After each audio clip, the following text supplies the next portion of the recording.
If you love football, the history at Lambeau Field is unmatched. There's something mystical about it all. You feel like Lombardi's looking down over that field. And when you go in there, it feels like the Taj Mahal of NFL stadiums. All right, Tom, we are off to Lambeau, yeah. Green Bay, Wisconsin. Pretty important piece of football history up there. You had a lot of special games there. One specific one, though, towards the end of your career, that Bucs-Packers NFC Championship Game. Yeah. Kind of an all-time football game, huh? All-time football game and an incredible result going to the Super Bowl down to Tampa at the end of the 2020 season. But we had to go through Green Bay and Lambeau Field.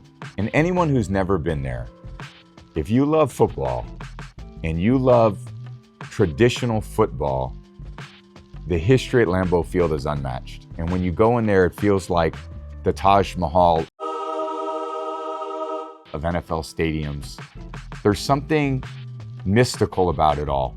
And you feel like Lombardi's looking down over that field. The construction of it's amazing. It's out in the middle of nowhere in this incredible stadium that's got built up over many years to get more and more fans into the stadium. It's really unlike any other stadium I ever played in. That game specifically, it's you and it's Rodgers kind of towards the end of the rivalry there.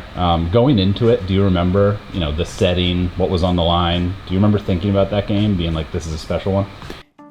I thought exactly that it was going to be one of the most tough special games I've ever been a part of, and it was really a weird game. We got off to a great start, went down the field, threw a touchdown to Mike on a little flag route in the end zone, and then had a decent first half of the game, and at the end of the first half ended up throwing that long touchdown pass to Scotty Miller on the go route. Kind of a tricky situation. They were figuring out whether they should cover a shorter part of the field so that we could advance to the field goal, but we called it just a downfield shot on a go route, and Scotty ran right by the corner, and I just laid it up there. He made a great catch.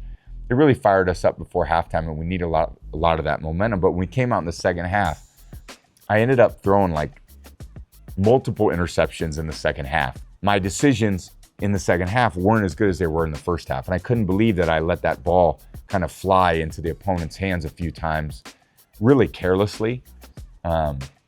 We made a few good plays there late in the game and then got the ball after our defense made a great stop in the fourth quarter. And then we ended up finishing the game with the ball in our hands, really with a great drive to end it. So great way to end the game. It was kind of ugly in the middle part of that game, and our defense balled out like they did that entire postseason. That might have just been the football gods saying, we need a classic here. We can't have this one get out of hand, I think that's somewhat possible, although I would like to say I just made a few shitty decisions, which is why I threw those interceptions.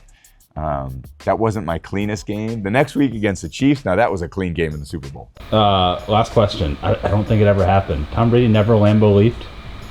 No, you get your ass thrown right back out of the club. You go up into the Lambeau section, and then they would toss you right back out. So I don't think anyone should ever dare try to jump up there in a Lambeau leap if you're not in a Packer uniform. This week, neutral colors. I know you walk around with KB and Aaron and everyone before the game. What do you think? We get up there? I don't know. It's pretty high up there, and I'll be in my fancy shoes. So I don't know. How much vertical do I really have? Maybe about 12, 14 inches. I don't know. I'm not attempting Lambeau leaps anytime soon. I'll just stick to trying to find one of those cheeseheads or something like that.